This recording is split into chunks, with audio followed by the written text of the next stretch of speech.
जूझ आनंद यादव। पाठशाला जाने के लिए मन तड़पता था, लेकिन दादा के सामने खड़े होकर ये कहने की हिम्मत नहीं होती थी कि मैं पढ़ने जाऊंगा। डर लगता था कि कहीं मेरी हड्डी पसली एक न कर दे। इसीलिए मैं इस ताक में रहता कि कोई दादा को समझा दे। मुझे इसका विश्वास था कि जन्म भर खेत में काम करते रहने पर भी मेरे हाथ कुछ नहीं लगेगा। ये खेती हमें गड्ढे में ढकेल रही है। पढ़ जाऊंगा तो नौकरी लग जाएगी, 4 पैसे हाथ में रहेंगे और कुछ नहीं तो कोई धंधा या कारोबार भी कर सकता हूँ। अंदर ही अंदर इस तरह के विचार मेरे दिमाग में चलते रहते थे। दिवाली बीत जाने पर महीना भर कोलू चलाकर गन्ने का रस निकालना होता है। पूरे गांव में सबसे पहले हमारा ही कोलू शुरू होता था, क्योंकि दादा का मानना है कि जब हमारा गुड़ बाजार में सबसे पहले जाएगा तो हमें सबसे ज्यादा कीमत मिलेगी। इसी वजह से इस साल भी हमारा कोलू जल्दी शुरू हुआ और हमारा सारा काम जल्दी निपट गया। माँ धूप में कंडे थाप रही थी और मैं बाल्टी में पानी भर भर कर उन्हें दे रहा था। तभी मैंने अपनी पढ़ाई की बात छेड़ दी। माँ ने कहा कि अब तू ही बता मैं क्या करूँ। पढ़ने लिखने की बात की तो वो बरहेला सुअर की तरह गुर्राता है। मैंने कहा कि अब खेती के सभी काम बीत गए हैं, मेरे लिए अब कुछ तो करने को नहीं रहा। इसलिए कहता हूँ तू दत्ताजी राव से मेरे पढ़ने के बारे में कह। आज ही रात उनके यहाँ चलेंगे, मैं चलूँगा तेरे साथ। तू उन्हें सब समझा कर बता दे तो वो दादा को ठीक तरह से समझा सकेंगे।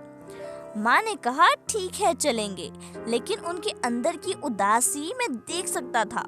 मुझे मालूम था कि इतना करने पर भी कोई लाभ नहीं होगा, लेकिन वो मेरा मन रखने के लिए जाने को तैयार हो गई। मेरी तड़पन वो समझती थी। मुझे वो 7वीं तक पढ़ाना चाहती थी, लेकिन दादा के आगे मेरी माँ का बस नहीं चला। रात को मैं और माँ दत्ताजी राव देसाई के यहाँ गए। माँ ने दत्ता राव को बताया कि दादा सारे दिन बाजार में रखमा बाई के पास गुजार देते हैं, खेती के काम में तो हाथ ही नहीं लगाते।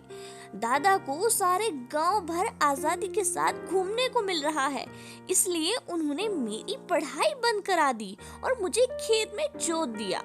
ये सुनते ही देसाई जी गुस्सा हो गए और बोले, आने दे अब उसे, मैं उसे अच्छी तरह सुनाता हूँ। उठते उठते मैंने दत्ताजी राव से कहा कि अब जनवरी का महीना है और परीक्षा भी नजदीक आ गई है। मैं यदि अब भी कक्षा में जाकर बैठ गया और पढ़ाई को दोहरा लिया तो 2 महीने में 5वीं की सारी तैयारी हो जाएगी। मैं परीक्षा में पास हो जाऊंगा। इस तरह मेरा साल बच जाएगा। अब खेती में भी ऐसा कुछ काम नहीं है, मेरा पहले ही 1 वर्ष बेकार चला गया है। ठीक है, अब तुम दोनों अपने घर जाओ। जब वह आ जाए तो उसे मेरे पास भेज देना और पीछे से घड़ी भर बाद तू भी आ जाना रे छोरा। जी कहकर हम खड़े हो गए और उठते उठते हमने दत्ता राव को ये भी कह दिया कि हम यहाँ आए हैं और हमने सारी बातें आपसे कही हैं। ये बात अब दादा को मत कह देना, नहीं तो हम दोनों की खैर नहीं। माँ अकेली साग सब्जी देने आई थी, ये बात आप उन्हें बता देना। ठीक है, देख उसके सामने ही तुझसे मैं कुछ पूछूंगा तो निडर होकर साफ साफ उत्तर देना, डरना मत। नहीं जी, मैं माँ के साथ लौट आया। 1 घंटे बाद दादा घर पर आए। मैं घर पर ही था। आते ही माँ ने दादा से कहा कि साग सब्जी देने गई थी दत्ता राव के यहाँ और उन्होंने आपको बुलाया है। वो कह रहे थे कि बहुत दिनों से तेरे पति को नहीं देखा तो उसे इधर भेज देना। अब दादा ने कहा कि कुछ काम वाम था क्या?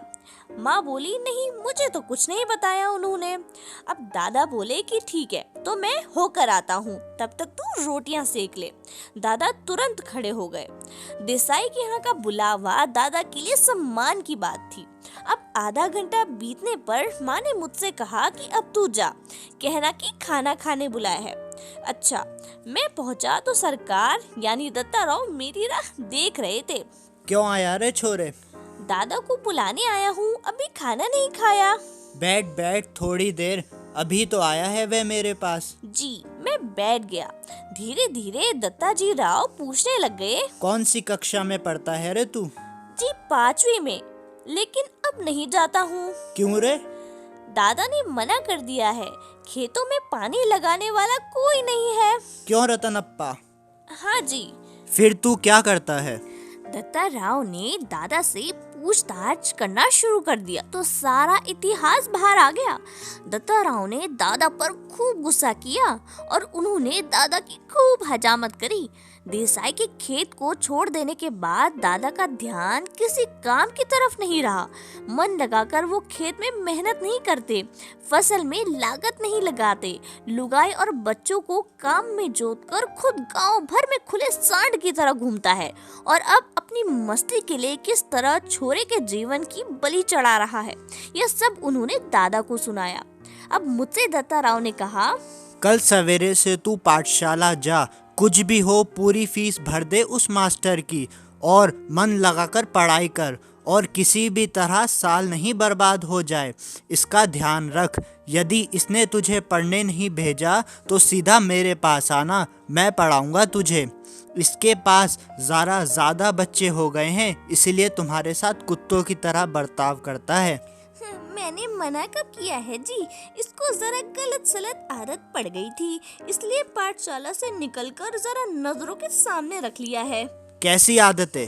चाहे जैसी, यहाँ वहाँ कुछ भी करता है। कभी कंडे बेचता है, कभी चारा बेचता है, सिनेमा देखता है, कभी खेलने जाता है। खेती और घर के काम में इसका बिल्कुल ध्यान नहीं है। दादा ने मेरे ऊपर अचानक हल्ला बोल दिया। क्यों रे छोकरे? नहीं जी, कभी एक बार मेले में पटरी पर पैसे लगा दिए थे। दादा तो कभी भी सिनेमा के लिए पैसे ही नहीं देते हैं, इसलिए खेत पर गोबर बीन बीन कर माँ से कंडे थपवा लिए थे और उन्हें बेचकर ही कपड़े भी बनवा लिए थे। उसी समय एक बार सिनेमा भी गया था मैंने भी झूठ सच मिलाकर ठोक दिया। अब यह सब बंद कर और सिर्फ पढ़ाई में मन लगा। कभी फेल तो नहीं हुआ ना तू? नहीं जी, पाठशाला जाना ही बंद करा दिया था, इसीलिए परीक्षा में नहीं बैठा हूँ। अच्छा, अब तू घर जा और सवेरे से पाठशाला जा। जी, मैं उठ खड़ा हुआ और बाहर निकलते निकलते मैंने सुना, अरे बच्चे ही तो हैं, एक आध बार सिनेमा चले गए, एक आध बार खेलने लगे तो क्या हुआ? इस बात पर उनका पढ़ना लिखना बंद करा देगा क्या? जी, आप कहते हैं तो भेज देता हूँ कल से। देखते हैं एक आध साल में कुछ सुधार हो जाए। दादा ने मन मार कर कहा। इस समय उनका कोई बस नहीं चल रहा था। अब घर पर खाते खाते दादा ने मुझसे वचन लिया, पाठशाला 11 बजे शुरू होती है। सुबह सुबह पाठशाला जाने से पहले खेतों पर आना होगा, खेतों पर काम करना होगा, पानी देना होगा और फिर खेतों से ही पाठशाला जाना होगा। इसलिए पढ़ने का बस्ता सीधा खेतों पर ही लेके आना। और हाँ, पाठशाला की छुट्टी होने पर घर पर बस्ता रख कर फिर तुम खेतों में जाकर सीधा काम करोगे, जानवरों को तुम चराओगे और कभी खेतों में काम ज्यादा हुआ तो पाठशाला से छुट्टी भी लेनी पड़ेगी। समझे? मंजूर है क्या? हाँ, मैंने सारी शर्तों को मान लिया। मेरा मन तो खुशी से झूम रहा था।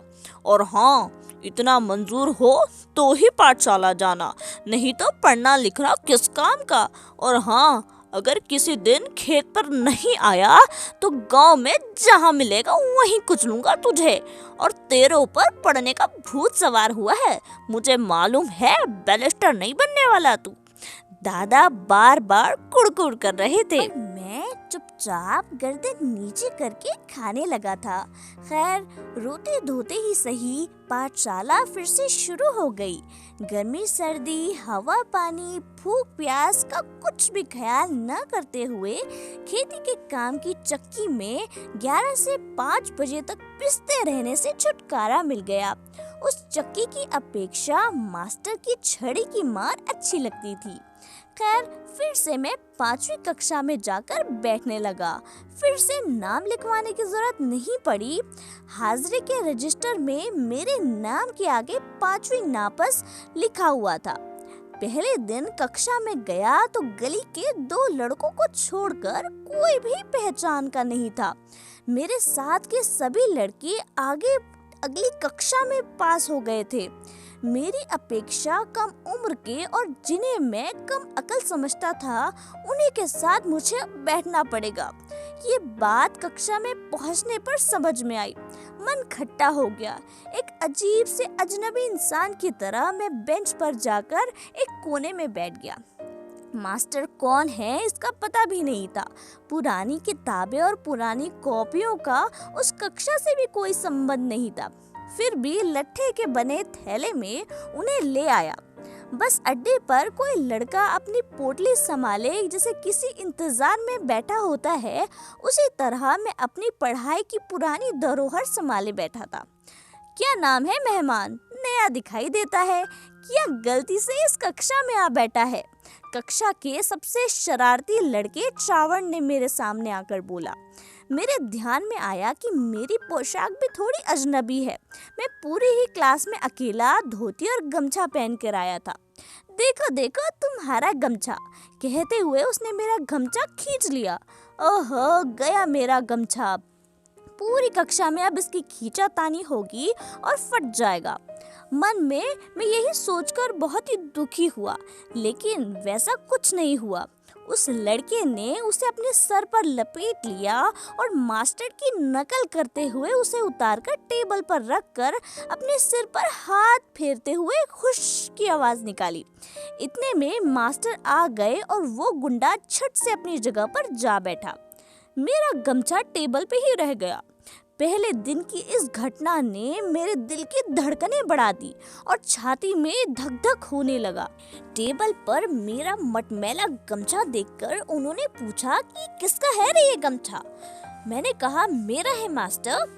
मास्टर बोले तू कौन है? मैं बोला कि मैं पिछले साल फेल हो गया था, सो मैं इसी कक्षा में अब बैठता हूँ। गमछा ले जा पहले, मास्टर ने बोला। और उन्होंने बोला कि यहाँ क्यों रखा है बेवकूफों की तरह? मैंने बोला मैंने नहीं रखा मास्टर, उस लड़के ने मेरे सर से छीन लिया और यहाँ रख दिया। अब मास्टर बोले ये चावड़ का बच्चा बिना बात की उठक पुठक करता है और उस लड़के की ओर चले गए। मास्टर ने मेरे बारे में और भी पूछताछ की और फिर वो कविता पढ़ने लग गए।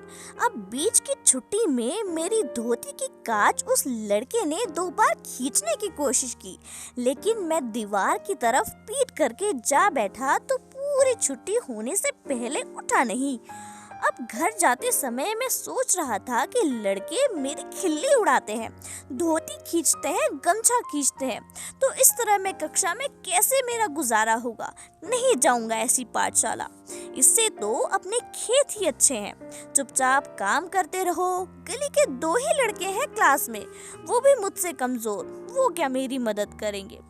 मन उदास हो गया। 4वीं से 5वीं तक पाठशाला अपनी सी लगती थी, लेकिन वो अब एकदम पराई पराई जैसी लगने लगी है। वहाँ अपना कोई नहीं है।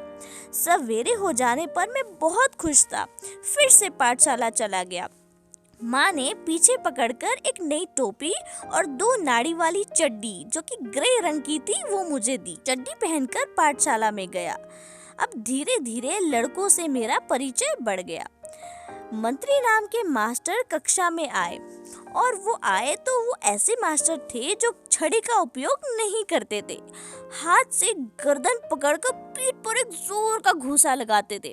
अब पीठ पर उनका घूंसा इतनी जोर का लगता था कि लड़के हूक भरने लगते। लड़कों के मन में उनकी दहशत बैठी हुई थी। इस कारण जो शरारती लड़के थे उन्हें उद्यम करने का कोई मौका नहीं मिल रहा था। पढ़ने वाले लड़कों को शाबाशी मिलने लगी और जो मंत्री मास्टर थे वो गणित पढ़ाते थे, तो एक आध सवाल अगर गलत हो जाता था तो उसे वो अपने पास बुलाकर बच्चों को समझा देते थे। लड़कों की कोई मूर्खता दिखाई दी तो उसे वो ठोक देते थे। इसलिए सभी का पसीना छूटने लगता था। सभी लड़के घर से पढ़ाई करके आने लगे।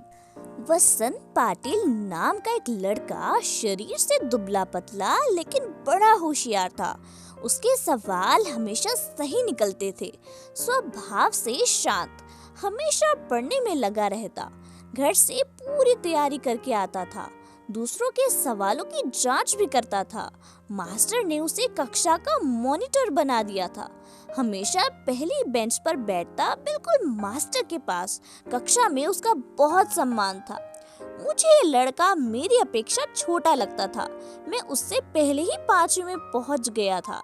गलती से पिछड़ गया हूँ मैं, इसलिए मास्टर को कक्षा की मॉनिटरी मेरे हाथ में सौंपनी चाहिए, मुझे ऐसा लगने लगा। दूसरी ओर ये भी लगता था कि मुझे 2 महीने में 5वीं की पूरी तैयारी करके अच्छी तरह पास होना है। कक्षा में दंगा करना और पढ़ाई करना मेरे लिए मुनासिब नहीं। कक्षा में दंगा करना और पढ़ाई ना करना मेरे लिए मुनासिब नहीं। हम तो इस कक्षा में ऊपरी हैं और ये नहीं भूलना चाहिए। बस इन सब बातों के कारण मेरा सारा ध्यान पढ़ाई की ओर ही रहा और वसंत पाटिल की तरह पढ़ाई का काम मैं करने लगा। मैंने अपनी किताबों पर अखबारी कागज के कवर चढ़ा दिए। अपना बस्ता में व्यवस्थित रखने लगा। हमेशा कुछ न कुछ पढ़ने बैठता था और यदि कक्षा में कोई शाबाशी का काम किसी ने किया तो मैं भी दूसरे दिन वैसा ही कुछ करने लगा। मन में एकाग्रता के कारण गणित झटपट समझ में आने लगी और सवाल सही होने लगे। कभी कभी एक तरफ से वसंत पाटिल लड़कों के सवाल जांचता और दूसरी तरफ से मैं। इसके कारण मेरे और वसंत की दोस्ती जम गई। एक दूसरे की सहायता से कक्षा में हम अनेक काम करने लगे। मास्टर मुझे आनंदा कहकर बुलाने लगे। मुझे पहली बार किसी ने आनंदा कहकर पुकारा। माँ कभी आनंदा कहती, परंतु बहुत कम। मास्टरों के इस अपनेपन के व्यवहार के कारण और वसंत की दोस्ती की वजह से पाठशाला में मेरा मन लग गया। न व सौंद लेकर मास्टर मराठी पढ़ाने आते थे।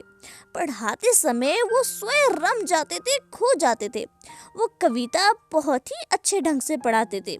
सुरीला गला, छंद की बढ़िया चाल और उनके साथ उनके पास बहुत ही प्यारी आवाज थी। उन्हें पुरानी और नई मराठी कविताओं के अलावा ढेर सारी अंग्रेजी कविताएं भी याद थी। उनकी आवाज इतनी सुरीली थी और इतना अच्छे गति और ताल से वो गाते थे कि कोई कहने की बात नहीं। जब वो कविता हमें गाकर सुनाते थे और फिर बैठे ही बैठे वो अभिनय करते थे और फिर वो कविता का मतलब भी हमको समझाते थे और इसी तरीके से वो कभी कभी अपनी लिखी हुई भी कविताएं हमें सुनाते थे। ये सब सुनते हुए, अनुभव करते हुए मुझे अपना ध्यान ही नहीं रहता था।